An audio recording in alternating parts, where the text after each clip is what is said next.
नाशिक शहरामध्ये ज्या 2 घटना घडलेल्या आहेत वर्षभरामध्ये, तर मागच्या घटनेमध्ये जी जुन्या नाशिकमध्ये झालेली होती आणि ही जी घटना आहे ती मुंबई नाक्याच्या हद्दीत झालेली आहे. तर त्याच्यामध्ये मागच्या वेळचे पण जे त्याच्यामध्ये डोकी भडकवणारी लोकं होती त्यांना आपण आयडेंटिफाय केलेलं आहे आणि त्यांना आपण न्यूट्रलाइज केलं होतं. ह्या इन्सिडेंटमध्ये काही नवीन नावं आपल्याला समोर आलेली आहेत आणि ती आम्ही आता न्यूट्रलाइज त्यांना करतोय. त्यांच्यावर कारवाई होईल आणि पुढे ते पूर्ण सक्रिय राहणार नाहीत पुढे, याची आम्ही दक्षता घेऊ. सर तुम्ही म्हणाल की मी जे लोक त्या ठिकाणी ताब्यात घेतलेले आहेत ते स्पॉटवर राईड करताना आम्हाला मिळून आलेले होते.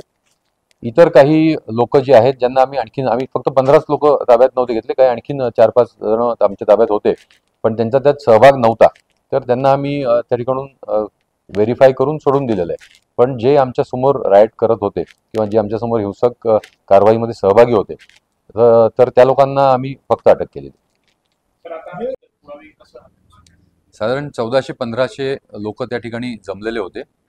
त्याच्यामधले ज्या वेळेला पोलीस त्यांना समजावायला गेले त्यावेळेला त्यांनी समजले नाही आणि त्यांनी दगडफेक चालू केलेली होती. पोलीसच्या 3 गाड्या फुटलेल्या आहेत. त्याचबरोबर 21 पोलीस अधिकारी आणि अंमलदार जखमी झालेले आहेत.